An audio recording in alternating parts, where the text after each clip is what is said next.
안녕하세요. 사연 읽어주는 남녀입니다.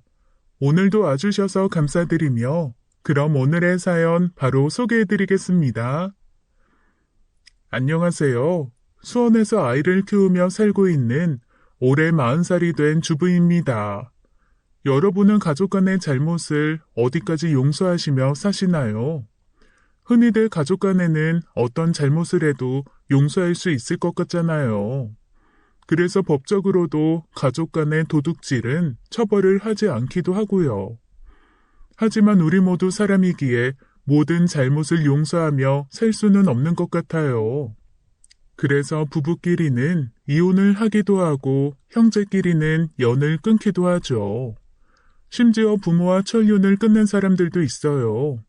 제 경우가 그랬습니다. 저희 부모님은 이혼을 하셨고 저는 엄마와 천륜을 끊고 살았어요. 엄마와 연을 끊었던 그 순간에는 정말 절대 다시는 엄마를 안 보고 살겠다 다짐했었죠. 하지만 세월이 지나다 보면 모든 감정이 무뎌지기 마련이에요. 증오도 분노도 시간이 흘러가며 무뎌지죠. 전 이제 엄마를 용서했어요. 그런데 더 이상 엄마가 제 곁에 없네요.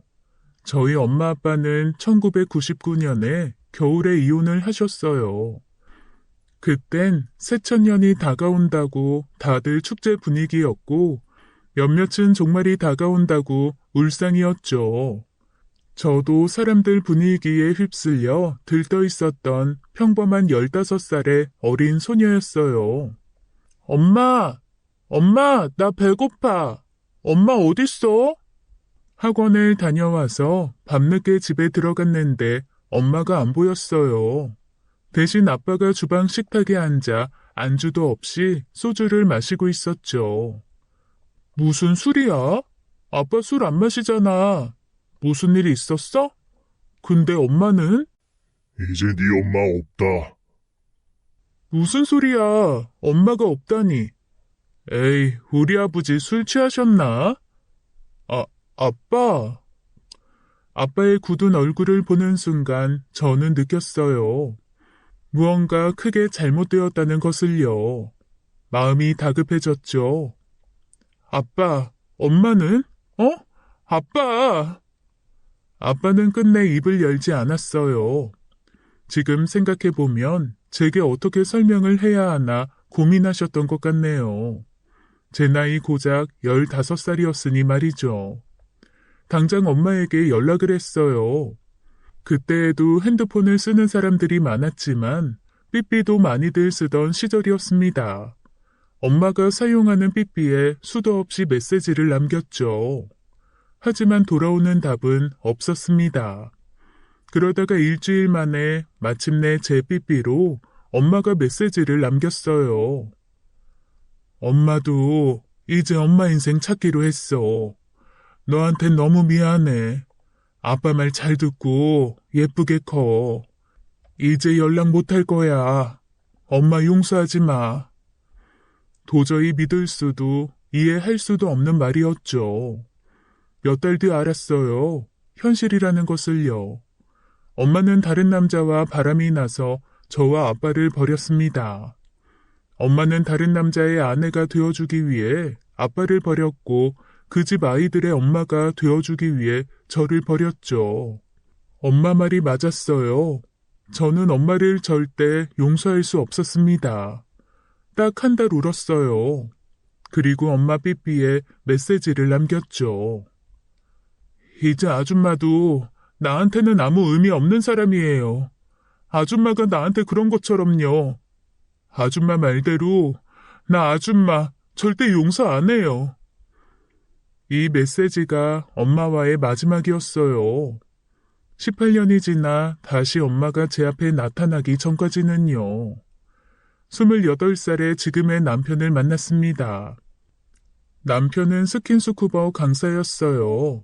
바닷속에 물안경 하나 끼고 산소통 메고 잠수하는 그런 일이요. 저는 바다를 좋아해요. 깊은 바닷속에 들어가면 고요하게 제 심장 소리만 들리는데 그게 절 위로하거든요. 그래서 제 취미도 스킨 다이빙이죠. 남편이 하는 스쿠버 다이빙과 다르게 스킨 다이빙은 산소통을 매지 않고 숨을 참으며 바닷속 깊은 곳으로 들어가는 스포츠예요.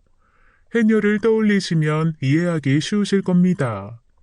저와 남편은 필리핀 바다에서 만났어요. 남편도 저처럼 깊은 바닷속 그 고요를 좋아한다고 했죠. 그때 이 사람이 내 짝이구나 싶었어요. 남편은 말이 없이 조용한 사람이지만 옳고 그름은 확실히 아는 사람이었죠. 저도 말수가 무척이나 적어서 우리가 연애할 때 몇 시간이고 말없이 있을 때도 있었습니다.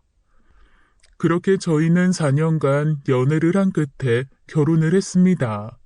저희 부부 결혼은 상견례부터 순탄치 못했어요. 제가 홀아버지 밑에서 커온 외동딸의 이혼가정 자녀라는 게 문제였죠. 시모는 굉장히 직설적인 사람이었어요. 예의도 없고 품격도 없는 사람이었죠. 본인은 참지 않고 할 말 하고 사는 자신의 모습이 당당하고 멋지다고 생각하시는 듯 했지만 자기만의 착각이었습니다. 저는 시어머니가 참 경박한 사람이라 생각했어요. 승민이 무척이나 애지중지하면서 키웠습니다. 첫째여서 결혼할 때도 제대로 해주면서 보내려고 돈도 많이 모아두었고요. 그럼요. 아주 반듯하게 큰 청년이더군요. 부족한 저희 집에 보내주셔서 감사합니다. 제가 아들처럼 생각하며 잘 챙기겠습니다. 그런 인사치레 들으려고 하는 말 아닙니다. 저는 이 결혼 반대 많이 했다는 걸 말하고 싶어요. 우리 승민이 지금 당장 어디에 내놔도 지금 며느리보다 조건 좋은 여자 많이 만날 수 있습니다. 그럼에도 우리 아들 승민이가 예비 며느리 아니라면 결혼 안 한다고 하니 제가 어쩔 수 없이 이 결혼 승낙하는 거 아닙니까? 쓸데없는 소리를. 사돈어른 앞에서 예의 없이 무슨 짓이야? 가만 좀 있어봐요. 그러니까 내 말은 우리가 무척이나 아쉬운 결혼시키는 거니 앞으로 시댁일이라면 발벗고 나서라는 말입니다. 이 결혼 자체가 은혜라고 생각하라고요. 대놓고 우리 아빠를 무시하는 말이었죠. 저런 말까지 듣고 참을 수가 없었어요. 은혜라뇨? 무슨 은혜요? 제가 지금 결혼 구걸하는 입장인 건가요? 말씀이 너무 심하시네요. 지영이 너 가만히 있지 못해? 어른들 말씀하시는 거 안 보이냐? 저것 보세요. 나 참. 난 이 시어미 될 사람이야. 넌 예의도 없니? 그만해. 사돈어른 죄송합니다. 제가 이렇게 사과를 드립니다. 제 안 사람이 할 말 못할 말을 구분 못하는 병에 걸린 사람이라 제가 다 부끄럽군요. 부디 너그럽게 용서해 주십시오.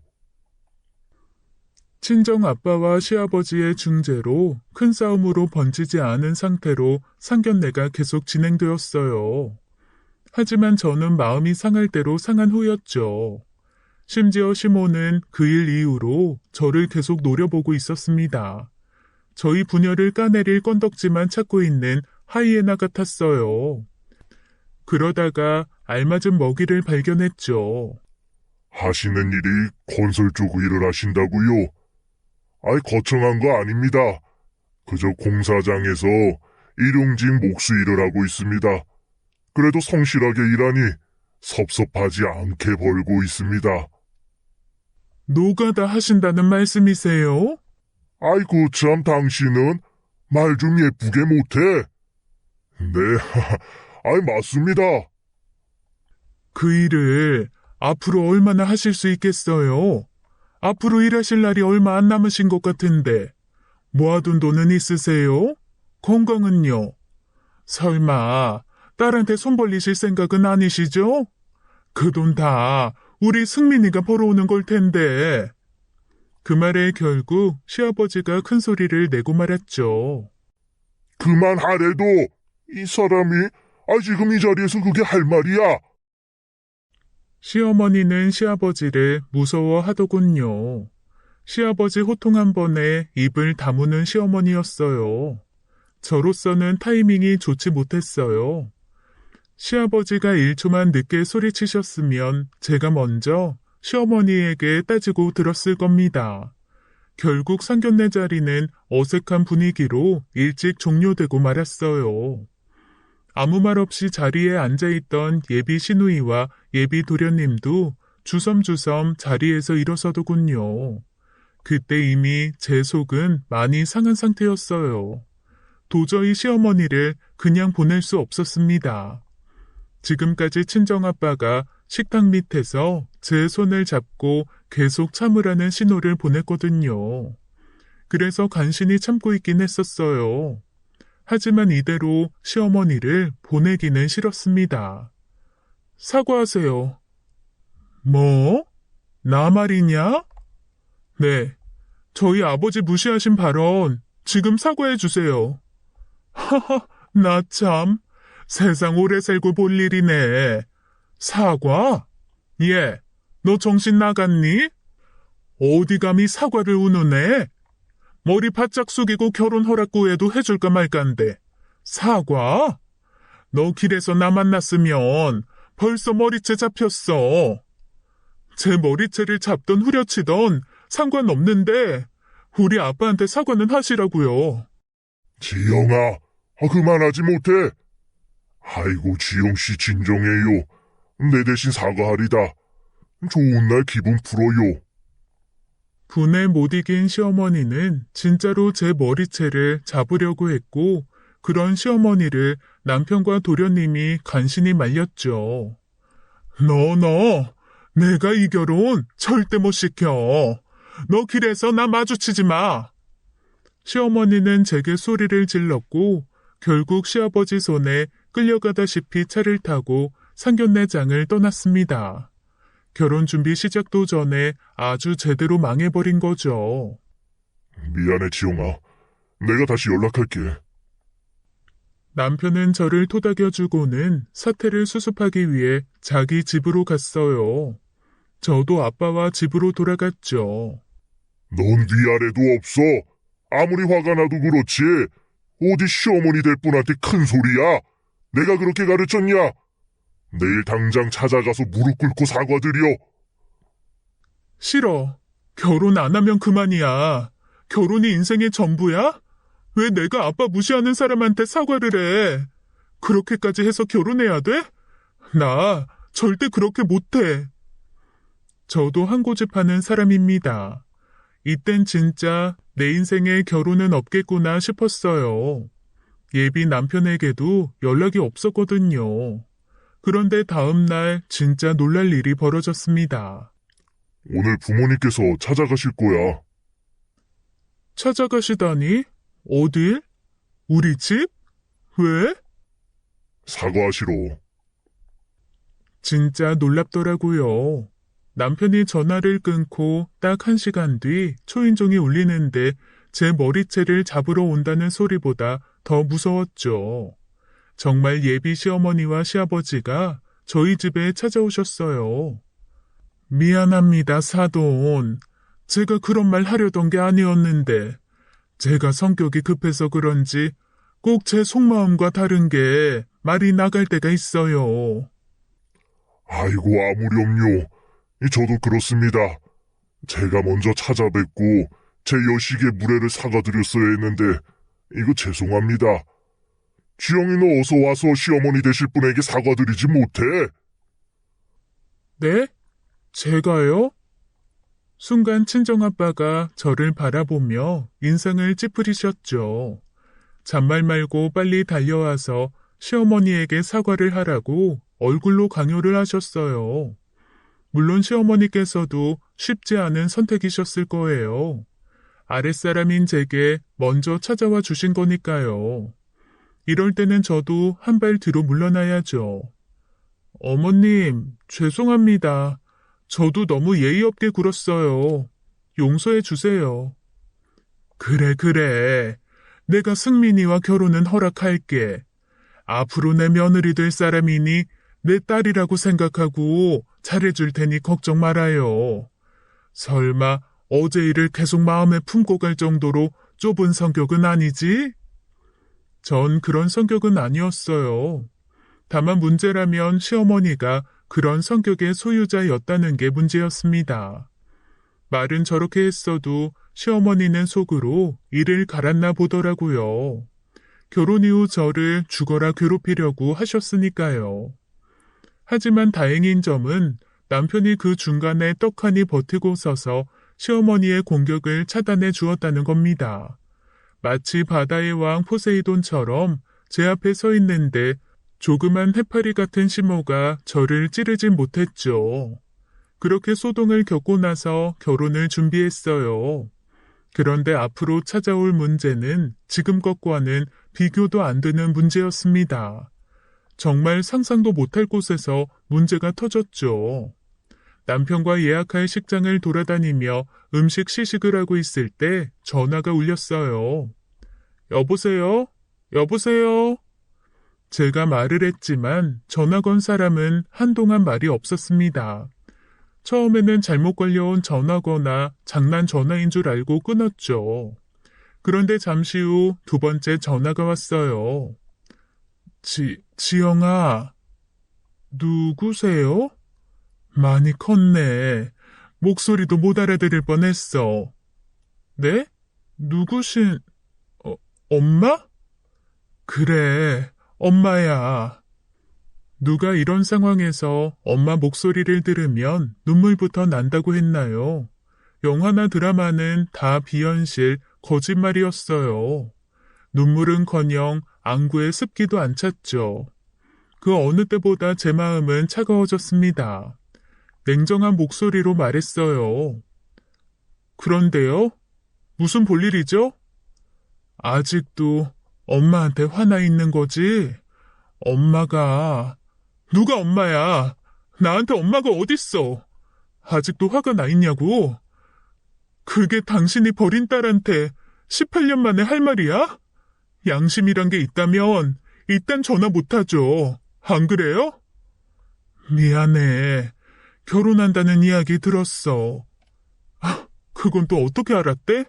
왜요? 그래서 청첩장 보내달라고? 축의금 보내주게요?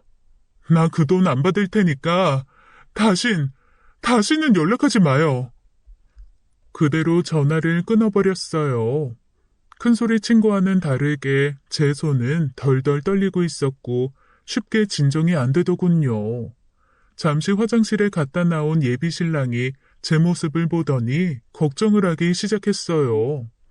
하지만 엄마 이야기를 자세히 해줄 순 없었습니다. 몸이 안 좋은가 봐. 몸살인가? 오늘은 일찍 들어갈게. 결혼 준비 때문에 너무 신경을 많이 썼나 보다. 병원 가서 약 탈까? 집까지 데려다 줄게. 아니야. 그냥 일찍 푹 자면 좋아지겠지. 혼자 갈게. 연락할게. 저를 걱정하는 예비 신랑을 뒤로하고 집으로 향했어요. 그런데 집 앞에 누군가 서성이는 모습이 보였습니다. 시간이 오래 지났지만 한눈에 알아볼 수 있었죠. 엄마였어요. 엄마도 이제는 많이 늙어 있었습니다. 고급스러운 옷과 흰머리 하나 없이 단정한 머리카락이 가장 먼저 눈에 띄었죠. 잘 살고 있는 듯 했어요. 예전보다는 말라있는 듯한 모습이었습니다. 제가 먼저 엄마를 발견했지만 엄마도 곧 저를 발견했습니다. 고작 4미터도 안 되는 거리에서 서로를 바라만 보았어요. 제가 먼저 무심하게 엄마를 지나쳐 갔습니다. 지영아, 엄마하고 이야기 좀 해. 한 번만 더 엄마라고 당신 입으로 말해. 그땐 나도 더는 안 참을 거야. 지영아, 꼭 해주고 싶은 말이 있어. 제발 지영아. 나도 그날 아줌마한테 꼭 해주고 싶은 말이 있었는데 기억하려나 모르겠네. 당신이 얼마나 오랫동안 내 연락을 무시했는지. 미안해, 지영아. 저는 가던 길을 멈추고 한숨을 쉬었어요. 아, 그래 말해봐. 바람나서 자식까지 버린 여자가 18년 만에 찾아와서 무슨 말을 할지 궁금은 하네. 말해봐요. 난 아줌마랑 다르니까 들어는 줄게. 그렇게 저희는 집 근처 커피숍으로 갔습니다. 저는 마치 한 마리 야수처럼 엄마를 노려보았고, 엄마는 죄지은 죄인 마냥 고개를 숙이고 저를 쳐다보지도 못하고 있었죠. 무슨 일인지 말 안 해? 이렇게 단둘이 마주하고 앉아있는 것도 내가 얼마나 불쾌한지 알아? 그래도 엄마는 대답을 못하고 M1 휴지만 만지고 있었죠. 참다 못한 제가 자리에서 벌떡 일어서자 그제야 엄마가 입을 열었어요. 지영아, 나 너무 미안해서 너에게 너무 염치 없지만 결혼식 볼 수 있을까? 내 결혼식? 참나, 볼 수 있냐고? 그래 와, 못 볼 거 없지. 축의금은 얼마 줄 건데? 설마 밥값만 내겠다는 건 아니지? 엄마가 결혼식 날 혼주석에 엄마 자리에 앉을 수 있을까? 와장창 소리가 커피숍에 울려 퍼졌어요. 저도 모르게 제가 들고 있던 플라스틱 커피컵을 바닥에 집어던져 난 소리였죠. 엄마라고 말하지 말랬지. 당신이 왜 내 엄마야? 우리 엄마 18년 전에 죽었어. 죽었다고. 미쳤어? 아니면 내가 미치는 거 보고 싶어서 그래? 뭐? 내 결혼식 혼주석에 앉겠다고? 당신이 뭔데? 지영아, 엄마가 가버리라고. 다시는 내 앞에 나타나지 마. 당신이 좋아하는 그 남자한테 가버려. 그 집 자식들이 당신 새끼들이잖아. 걔들한테 가. 난 당신 딸 아니야. 그리고 그 자리에서 나와버렸어요. 집으로 와서 방에 들어가 문을 잠그고 이불을 뒤집어 쓰고 한참을 소리를 질렀습니다. 거실에 아빠가 앉아 있었어요. 그런데 제게 무슨 일이냐고 묻지 않았죠. 아빠도 엄마가 찾아온 일을 아는 듯 했습니다. 하지만 저도 더는 묻지 않았어요. 눈을 떠보니 이미 깊은 밤이었습니다. 잠깐 잠이 들었던 것 같은데 어떻게 잠들었는지 기억도 안 나더군요. 낮에 있었던 일을 되새겨보니 더 화가 났어요. 대체 무슨 자격으로 제 결혼식에 오겠다고 하는지 이해가 되지 않았죠. 어쩜 저렇게 양심도 없나 싶었습니다. 그러거나 말거나 엄마 때문에 제 결혼을 망치고 싶지 않았어요. 방문을 열고 나가니 아빠가 저를 불렀습니다. 역시나 아빠는 다 알고 있었죠. 엄마가 찾아왔었지? 엄마가 아니라 그 아줌마겠지. 아니, 나와줬으면 엄마인 거지. 아빠는 너만 괜찮으면. 나 안 괜찮아. 절대. 그러니까 아빠도 꿈도 꾸지 마. 대체들 왜 이래? 그 아줌마가 억만금이라도 준대? 아빤 괜찮아? 아빠마저 왜 이래? 바람나서 남편 버리고 자식 버린 여자라고. 제 말에 아빠는 아무 말도 못하고 창밖만 바라보셨죠. 저는 절대 그 여자를 용서할 수 없었어요. 애써 엄마를 기억에서 지우고 결혼식 준비를 했습니다. 그리고 한 달 뒤 마침내 저는 결혼을 했죠. 표독스럽게 저를 쳐다보는 시어머니의 얼굴은 웃고 있지만 눈은 슬프게 저를 바라보는 아빠의 얼굴도 세상 행복하게 저를 보는 남편의 얼굴도 제 눈에 들어오지 않았어요. 제 눈에는 구석진 곳에 숨어 있는 것처럼 제 결혼식을 바라보고 있는 엄마만 보였죠. 자꾸만 엄마가 있는 곳으로 신경이 갔어요. 하나뿐인 결혼식을 망치고 싶지 않아서 애써 무시하려 했습니다. 어쩌면 나도 엄마가 있다는 생각에 안도했을지도 모르고요. 어쩌면요. 그렇게 결혼식이 끝났습니다. 가족과 친지들 그리고 친구들과의 기념사진을 찍었어요. 왜? 아이, 누구 올 사람 있어? 응? 아니, 아까부터 계속 누구를 찾길래. 누구 찾는데? 옛 남자친구? 재미없어. 저도 모르게 눈으로는 계속 엄마를 찾았나 봐요. 하지만 엄마는 보이지 않았어요. 갑자기 제 앞에 나타난 것처럼 결혼식이 끝나자 아무런 흔적도 남기지 않고 갑자기 사라졌죠. 그리고 그날 이후 엄마를 한동안 보지 못했어요. 하지만 한번 나타난 엄마의 존재는 떼어버릴 수 없는 껌처럼 제 영혼에 길게 늘러붙었죠. 길을 가다가 낯선 아주머니의 뒷모습을 보곤 깜짝 놀라곤 했어요. 엄마인 것 같아서요. 한 번은 엄마가 저를 부르는 소리에 급하게 뒤를 돌아본 적이 있어요. 그곳에는 어떤 젊은 아줌마가 중학생인 자기 딸을 부르고 있었습니다. 제가 느끼는 이 감정이 무엇인지 혼란스러웠어요. 그리움인지 상실감인지 분노인지 저도 알 수가 없었죠. 엄마를 또다시 보게 된 것은 1년이 지나서였어요. 그날은 제 인생 최악의 날이 된 날이었습니다. 결혼 후 우려했던 시어머니와의 갈등은 크게 없었어요. 그 점을 의식해서인지 시아버지는 모임을 최소화했고 시댁 모임이 있어도 남편이 저를 졸졸 따라다니며 시어머니와의 혹시 모를 갈등을 사전에 차단해 주었죠. 그렇게 1년이라는 시간이 흘렀어요. 어느 날 혼자 사는 아빠가 걱정되어 여러 가지 아빠가 좋아하는 밑반찬을 만들어 찾아갔습니다. 회사 일, 시댁 일 등 일상적인 대화들을 하는데 아빠가 자꾸 인상을 찌푸렸죠. 왜 그래? 어디 아파? 아, 이 갈비뼈가 골절이 된 건가? 최근 오른쪽 갈비뼈가 아프네. 최근? 아프면 병원에 바로 갔어야지. 왜 참고 있어? 에휴, 지금 가자. 알아서 병원 다녀오라고 말하면 분명 안 가겠지. 겉옷 챙겨 아빠. 지금 가보게. 대체 갈비뼈가 왜 골절이 된 건지 이상했어요. 아무래도 연세가 있으신데 몸 쓰는 일이 무리가 되었나 싶었죠. 아빠도 이제 슬슬 은퇴하셔야 돼. 몸에서 무리가 가는 거라고. 하지만 찾아간 동네 병원에서는 저희 부녀를 대학병원으로 보냈어요. 진료 의뢰서를 들고 대학병원을 찾은 저희는 몇 가지 검사를 하고는 초조하게 결과를 기다렸습니다. 그리고 너무나 충격적인 결과를 마주하게 되었죠. 간암이세요? 3에서 4기쯤으로 보이시고 복막 쪽에 전이가 되신 것 같습니다.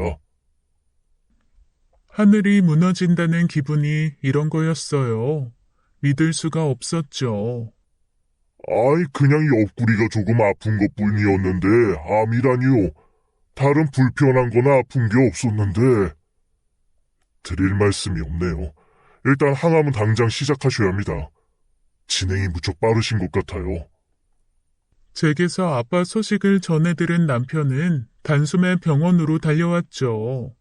남편마저 없었다면 정신을 놓았을지도 몰라요. 의사 선생님 말대로 아빠는 당일 입원을 해서 당장 항암을 시작했습니다. 하지만 항암 일주일 만에 의사 선생님이 저를 불러 절망스러운 이야기를 해주었어요. 암이 빠르게 퍼지고 있어요.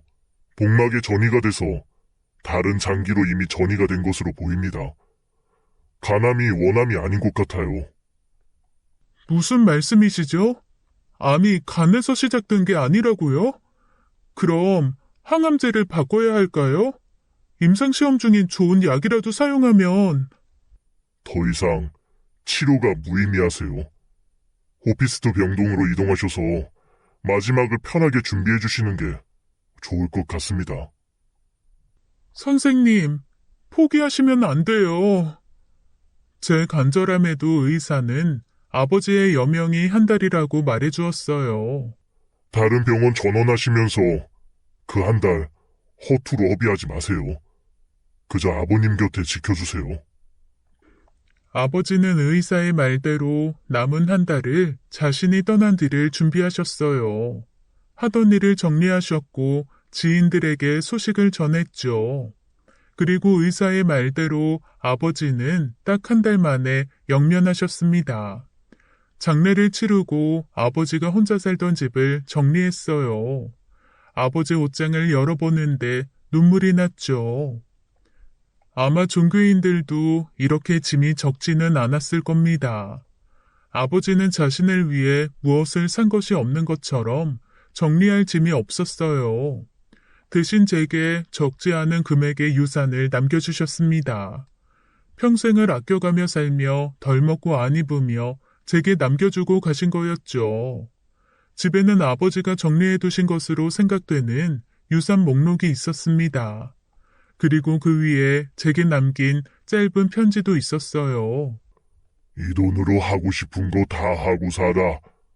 아빠가 남기고 간 돈이라고 행여 아낄 생각 말고 우리 딸이 이루고 싶었던 꿈, 하고 싶었지만 돈 때문에 할 수 없었던 일들 미루지 말고 모두 하면서 살아. 돌이켜보면 우리 인생 너무 짧다. 우리 딸은 미련 남기지 않도록 살거라. 아빠가 떠나는 길 미련이 남을까봐 장례 때도 입술 깨물어가며 참았던 눈물을 그날 아빠 집을 정리하며 펑펑 울었습니다. 죽을 것 같은 몇 달이 흘러갔어요. 남은 사람들의 삶은 계속 이어지더군요. 밥 한 술 뜨지 못할 것 같았던 날들이 지나고 어김없이 끼니는 이어져 갔습니다. 그렇게 익숙함으로 제 슬픔을 포장해서 아빠의 그리움을 조금씩 이겨내고 있던 어느 날이었죠. 시어머니께서 저희 신혼집에 찾아오기 시작했어요. 무슨 일인가 싶었습니다. 결혼 이후 시어머니와 단둘이 만나는 건 처음이었거든요. 서로 말은 안 했지만 상견례 이후 암묵적인 규칙이 있었거든요. 각자의 인생 각자 가는 걸로요. 알고 보니 시어머니는 아버지를 잃은 저를 위로해주기 위해서 찾아오신 것이었어요. 조금 의외였습니다.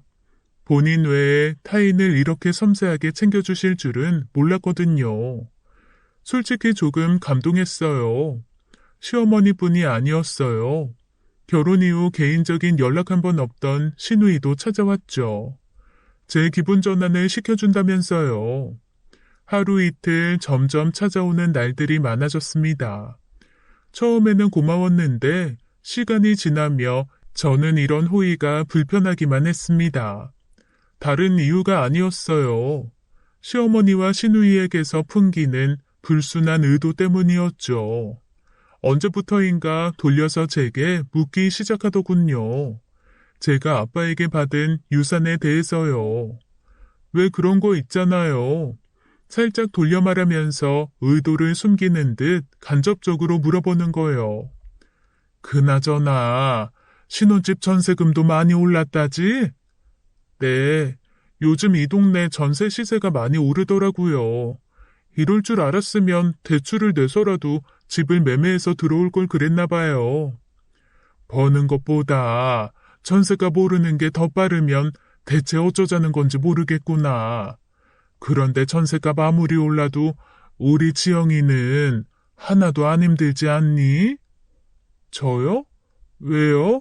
저희도 평범한 맞벌인데요. 너무 무섭게 오르니 어질어질해요. 바깥 사돈이 남기고 가신 거 있지 않어? 솔직히 말해도 돼. 안 빼서. 이런 식이었죠.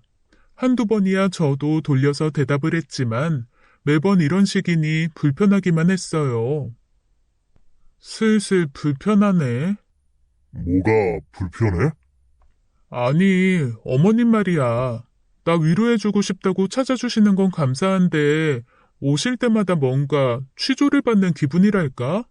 내가 한번 말해볼까? 됐어. 괜히 그러다가 어머님이랑 오해 생겨. 그냥 감사하게 생각해야지 뭐. 어쨌거나 표면적으로는 저를 위로해주기 위해서 찾아오시는 모습이었거든요. 제가 시어머니와 시누이 방문을 막을 명분이 전혀 없었죠.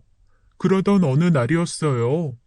그날은 제가 쉬는 날이기에 집에 있는데 시어머니에게 연락이 왔죠. 오늘 출근 안 한다며?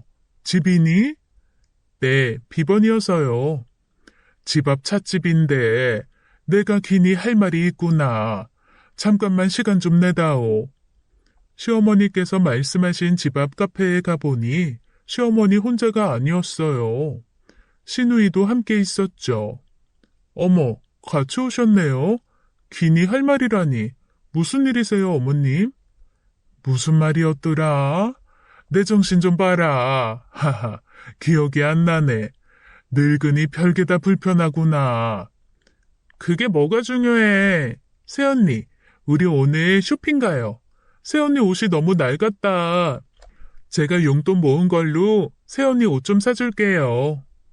시누이가 저렇게 말을 하는데 남편에게 전날 들은 이야기가 생각났어요. 소민이가 결혼할 사람이 생겼나 봐. 그래? 잘 됐네. 어떤 남자래? 잘 된 건지 안 된 건지. 소민이도 평생 일이라는 걸 안 해봤잖아. 막상 결혼 이야기 나오니 돈이 한 푼도 없나 봐. 아버지한테 결혼 자금 달라고 난리야. 남편이 지난밤에 이렇게 말을 했거든요. 결혼 자금도 없다던 시누이가 제 옷을 사준다고 하니 불안에 미치겠더군요. 뭔가 목적이 있는 친절 같았거든요. 그래서 시누이 결혼 이야기도 모른 척하며 자리를 피하려고 했죠. 사실 요즘 제가 피곤해서요. 어머님, 중요한 일 아니면 다음에 가면 안 될까요? 그러지 말고 네 신우가 네 생각해서 챙겨준다는데 같이 가자꾸나. 어쩔 수 없이 시어머니와 시누이와 함께 근교 프리미엄 아울렛에 가서 쇼핑을 하게 되었죠. 그날따라 유독 저를 신경 써주시더군요. 몇 벌의 옷도 사주시고요. 하루 종일 걸어다니며 쇼핑을 했더니 피곤했어요. 저녁을 먹기 위해 근처 식당으로 갔죠. 내가 말했던가? 소민이가 이번에 결혼하게 됐다고. 어머, 정말요? 잘 됐네요. 아가씨, 축하해요. 만나시는 분 있다는 이야긴 들었는데 드디어 식 올리시는구나. 결혼 소식을 이전에는 못 들었던 것처럼 제 인생 최고의 연기를 펼쳤죠. 고마워요, 새언니. 그런데 새언니, 저 고민이 좀 있는데 들어주세요. 드디어 시누이의 목적이 나오는 순간이었어요. 너무 놀라서 밥 먹다가 사례가 들렸네요. 네, 어떤 고민이요? 예비 신랑 집안이 사업을 하거든요. 그래서 조금 잘 사는 집인데 우리 예랑이가 결혼은 반반 결혼하자고 하더라고요. 요즘 MZ세대들인지 뭔지들은 반반 결혼이 당연한 거라고 하더라고. 옌병, 아니 집은 당연히 남자가 해야지. 뭐 얼어 죽을 반반이야. 뭐 어쨌거나 그래서 우리 소민이가 신혼집 매매대금 절반을 부담하기로 했다. 하긴 요즘 집값이 너무 비싸서 많이들 그렇게 반반 결혼한다고 하긴 하더라고요. 그래서 하는 말인데 에휴, 내가 돈이 어디 있니? 소민이 이것도 지 꾸밀 줄이나 알지 어디 돈이나 모아봤겠어? 일해본 적도 없는데 말이다. 어쩐지 아침부터 느낌이 쎄하더군요. 제게 잘해주는 시어머니와 시누이의 행동을 볼 때마다 제 머릿속에서는 경고음이 미친 듯이 울렸습니다. 결국 이 일이었네요. 네가 시누이 결혼하는데 돈 좀 보태야겠다. 돈이요? 얼마나요? 눈 딱 감고 3억만 보태라. 너한테 어려운 거 아니지 않니? 3억이요? 어머니, 제가 그 큰 돈이 어디 있어요? 바깥 사돈 소천하실 때 유산 좀 남겼을 거 아니냐? 그리고 사시던 집도 판 거 아니었니? 혹시나 했는데 역시나더군요. 아빠가 남겨주신 유산이 목적이었어요. 어머님, 죄송해요. 저 그렇게 큰 돈 없어요. 그럼 얼마까지 될까요? 새언니, 부탁해요. 저 노처녀로 늙어 죽는 거 보고 싶으세요? 그래, 3억까지는 무리긴 하다. 여윳돈 얼마나 있니? 그래도 2억은 있지 않니? 바깥 사돈이 살던 집만 해도 그게 얼만데. 돈이 없다는 게 말이 안 되지. 꼭 제가 시어머니에게 돈을 갚아야 하는 사람이 된 것 같은 기분이었어요. 아빠가 제게 남겨준 유산이랑 시누이 신혼집이 무슨 상관인가 싶었죠. 거참, 얼마 있는지 빨리 말해보라니까. 답답하게. 우리가 필요한 게 4억이야. 1억은 우리가 집담보대출로 어떻게 마련했는데 아무리 애를 써도 3억이 부족해. 그러니까 어서 네 통장 까봐라. 어머니, 설령 제가 그 돈이 있다고 해도 저 아가씨한테 그 돈 못 줘요. 아버지 유언도 있고. 무엇보다 아가씨도 제 가족이니 결혼 자금이 조금 부족하다면 제가 도와드릴 수는 있어요. 그런데 그건 조금 부족한 걸 채워주는 경우죠. 지금 어머님께서 말씀하시는 건 4억 중에 3억을 달라는 거잖아요. 아가씨 결혼자금 대부분을 저한테 해달라는 게 이게 맞는 건가요? 그렇게 돈이 부족하면 형편에 맞게 결혼을 하셔야죠. 얘 봐라. 그쪽 집에서 4억을 요구하는데 우리가 어떡해. 돈 없으니 1억만 보탤게요 이러니? 사람이 가오가 있지. 그리고 너, 솔직히 너도 그 돈 꽁돈 아니니? 네? 꽁돈이요? 그래. 어차피 바카사 돈도 항암 한번 못 해보고 그냥 저 세상 가지 않았냐. 그럼 안보험금 받은 거 한 푼도 안 쓴 거 아니냐고. 그게 꽁돈인 거지. 그럼 뭐가 꽁돈이야? 지도 돈 굳고 좋았으면서 어디서 가식질이야? 뭐라고요? 그게 말이에요? 네, 우리 아빠 제대로 치료 한번 못 받고 돌아가셨어요. 그게 돈 굳어서 좋아할 일이에요? 어쩜 그렇게 못됐어요? 어쩜 그렇게 악하게 말할 수가 있냐고요? 이게 정말? 너야말로 가식 좀 그만 떨어 이거사. 가증스럽게. 아이, 엄마, 릴렉스. 진정해. 아, 우리 엄마, 말 좀 예쁘게 하라니까. 새언니 미안해요. 엄마가 가끔 저렇게 말 실수해요. 아시잖아요. 우리 엄마 외출할 때 장롱에 뇌 넣어놓고 외출하는 거. 진정하세요. 아기는 없어요.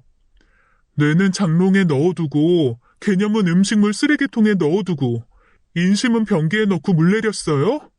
사람답게 못 살겠으면 적어도 괴물처럼은 살지 마세요. 점점 분위기가 험악해지자 시누이는 시어머니를 끌고 집으로 가버렸어요. 어처구니가 없는 게 오늘 아울렛 쇼핑을 하며 저 입으라고 사주신 옷들도 모두 챙겨서 가버리셨죠. 그날 이후로 시어머니에게 연락이 완전 끊겼습니다. 딱 아빠 돌아가시기 전에 고부 사이로 돌아갔죠. 제게 다가온 시어머니의 목적이 너무나 명확해지는 순간이어서 씁쓸하더군요. 어차피 살가운 사이도 아니었으니 전 크게 아쉬울 것도 없었어요. 남편 말대로 저는 다시 제 삶을 살아가면 됐으니까요. 그러던 어느 날이었어요. 남편과 함께 지인 모임에 참석하기 위해 준비를 하고 있던 날이었습니다. 어떤 남자에게 전화가 왔어요. 박지영 씨 되시나요? 네, 그런데요. 누구시죠? 저는 법무법인 삼체 대표 변호사 함정우라고 합니다. 법무법인 삼체요? 변호사님이 저한테 무슨 일로? 어머님 김미숙님께서 따님 박지영님에게 유산을 남기셨어요. 김미숙. 너무 오랜만에 들어보는 이름이었어요. 바람나서 저를 버리고 떠난 엄마 이름이었죠.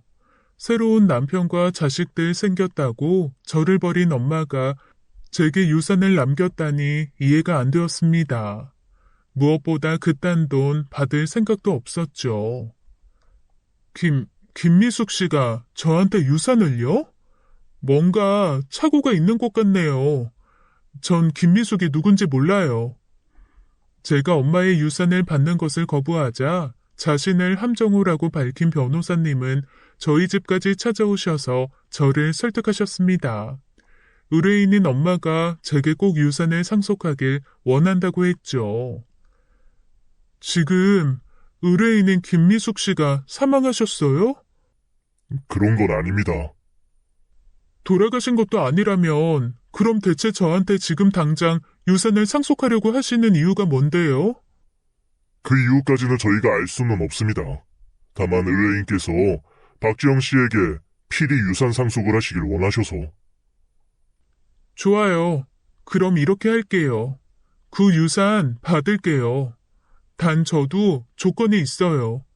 제 조건 김미숙 씨한테 가서 전해주세요. 다들 서로 유산 받으려고 다툼을 자주 보지만 이런 경우는 처음이네요. 어떤 조건이시죠? 저한테 유산을 남기려는 이유 김미숙 씨가 직접 저 대면에서 설명해 주셔야 돼요. 어때요? 쉽죠? 제 말에 변호사는 잠시 난감하다는 표정을 지어 보였어요. 그러고는 잠시 후 제게 알겠다는 말과 함께 조만간 연락을 준다고 하고는 돌아갔습니다. 변호사님이 돌아가고 며칠간 초조했어요. 관심 없는 척 했지만 신경이 많이 쓰였습니다.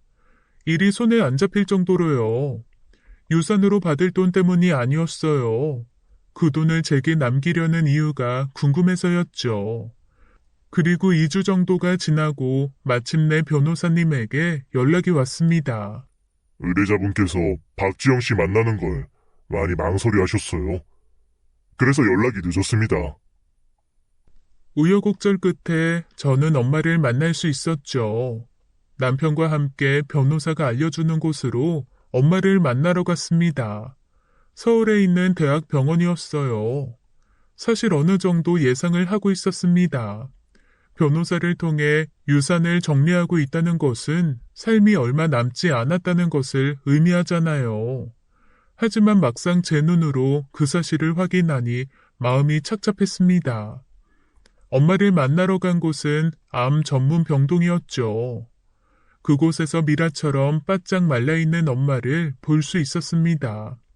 결혼식장에서 보던 모습과는 너무나 달랐어요. 어떻게 된 거야? 남편은, 엄마 자식들은 다 어디 가고 혼자 이러고 있어? 다들 자기 갈 길 갔지. 엄마 오래전에 이혼해서 혼자야. 그렇게 잘 살 것처럼 바람나서 딸 버리고 떠나더니 말년이 참 볼만하네. 나 진짜 이해가 안 되는데 그 유산 왜 나한테 상속해? 엄마 설마 나한테 이제 와서 미안해? 미안하지. 지영아, 미안해. 엄마가 정말 미안해. 그때 널 두고 그렇게 가는 게 아니었는데. 미안하다. 그래, 알았어. 미안하다는 말 받아줄게. 그리고 유산도 다 받아줄게. 나 엄마 유산으로 아주 떵떵거리면서 펑펑 쓰고 다닐 거야. 괜찮지? 그동안 엄마 사랑 못 받은 결핍 이걸로 풀지 뭐. 그래도 되지? 엄마가 평생 모으고 일군 엄마 재산 내가 다 상속받아서 펑펑 써버려도 되는 거 맞지? 제 말에 엄마는 마른 눈물을 흘리면서 고개를 끄덕였어요. 저는 돌아서 병실을 나왔죠. 그리고는 변호사에게 유산을 받겠다고 말했습니다. 절 바라보는 변호사의 표정이 곱지 않더군요. 집으로 가는 길 남편과 저는 아무 말이 없었어요. 남편이 먼저 제게 말을 걸더군요. 마지막 준비하는 장모님한테 그런 마음에도 없는 말 한다고 복수가 될 것 같아? 마음에 없던 말 아니야. 내가 당신을 몰라. 그러지 말고 장모님 임 좀 지켜드려. 옆에서 화를 내던 나 왜 버렸냐고 따지든 뭐를 하든 다 상관없으니까 그저 장모님 옆에서 해. 이렇게 그냥 장모님 보내면 당신 평생 한이 될 거야. 남편 말에 대답을 하지 않고 집으로 돌아왔어요. 그리고 평소처럼 지냈죠. 회사를 가고 집안일을 하고 영혼 없는 얼굴을 하고는 그렇게 하루하루를 보냈습니다. 그런 저를 보며 남편은 조용히 한숨을 쉬었어요. 그리고 일주일쯤 되던 날 저는 무언가에 이끌리듯 엄마가 있는 대학병원으로 향했습니다. 엄마가 있는 암병동 병실에 들어가는 순간 엄마가 누워있는 침대가 병실에서 긴급하게 나오는 것을 볼 수 있었어요. 엄마 위에는 의사 한 분이 올라가서 연신 심폐소생술을 하고 있었죠. 놀란 제가 중환자실로 이동하는 엄마를 급히 따라갔습니다. 다행히 엄마는 중간에 심장이 다시 살아났어요. 가족들 한 명 없는 병실에서 엄마는 삶의 마지막을 준비하고 있었던 것이었습니다. 그날부터 제가 엄마 옆을 지켰어요. 통증 때문에 약에 취해 잠들어 있던 엄마는 아주 가끔씩 잠에서 깨어났습니다. 그리고 옆에 있는 저를 보며 안심하는 얼굴을 하고는 미안하다는 말을 계속 되뇌셨죠. 그리고 제가 병원을 지킨 지 일주일 만에 엄마는 제 손을 꼭 잡은 채 세상을 떠났습니다. 참 이상했어요. 그렇게도 미웠던 사람인데 이제는 다신 내 엄마 아니라고 생각했는데 엄마 몸에 연결된 심전도계에서 삐 소리가 나는 순간 엄마 가지마를 외치며 오열할 수밖에 없었습니다. 그렇게 엄마를 보내주게 되었어요. 엄마 장례를 치르는 동안 시어머니와 시누이도 찾아왔습니다. 제가 엄마가 있다는 사실을 알고는 놀라는 눈치였죠. 조용히 끝날 거라 믿은 엄마의 장례식은 안타깝게도 그렇지 못했어요. 문제는 엄마의 지인들 대화였습니다. 그들의 관심사는 엄마가 죽기 전에 남긴 서울 요지의 5층짜리 꼬마 빌딩이었죠. 제가 상속을 받았거든요. 있는지도 몰랐던 딸이 갑자기 나타나 엄마의 재산을 상속받아버리니 당연히 지인들 사이에서는 화자의 이야기가 된 거였죠. 그런데 진짜 문제는 그 이야기를 시어머니와 시누이가 들어버린 것이었습니다. 엄마의 장례가 끝나고 49제를 끝내자 시어머니가 저를 시댁으로 불렀습니다. 표면적인 이유는 친정엄마 암 간호하고 장례 치르는 동안 저 몸 상한 거 아닌가 걱정된다며 저녁 한 끼 차려준다는 이유였어요.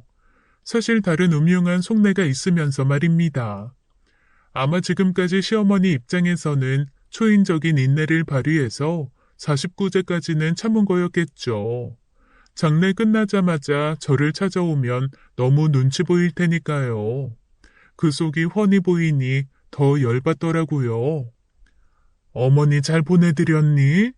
좋은 곳에서 영면하실 거다. 네, 감사해요, 어머님. 저도 기도할게요, 새언니. 고마워요, 아가씨. 그나저나 놀랐다.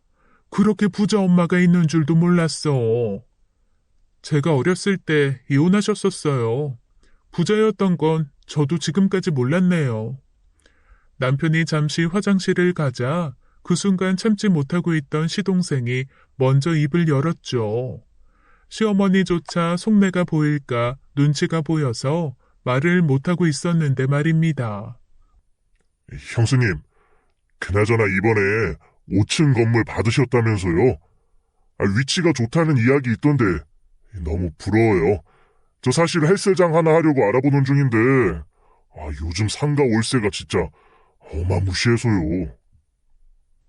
네, 좋은 자리 잘 알아보세요. 그래서 말인데 저 형수님 건물에서 헬스장 오픈할 수 있을까요?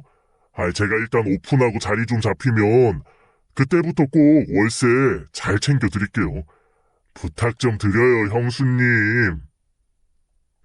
눈치 없는 시동생이 먼저 제 유산에 대해 노골적인 욕심을 드러내기 시작했어요. 그러자 분위기를 살피고 있던 시어머니와 시누이가 급하게 달려들기 시작했죠. 새언니, 이제 부자 되셨잖아요. 그러니까 저번에 말씀드린 3억 좀 어떻게 안 될까요? 언니, 제가 그 돈이 없어서 결혼을 못하고 있어요. 그래, 장례식장에서 들어보니 지영이 넌 그 유산도 처음엔 안 받으려고 했다면서. 너 버리고 간 엄마 돈이라 찜찜하고 더럽다고 느껴지면 그냥 우리한테 다 맡겨라. 내가 아주 제대로 깨끗하게 세탁해서 너한테 한 푼 안 떼먹고 다시 돌려주마. 저번에 아빠 돌아가셨을 때는 꽁돈이라고 말씀하시더니 이번에는 찜찜하고 더러운 돈이라고 말씀하시네요. 응?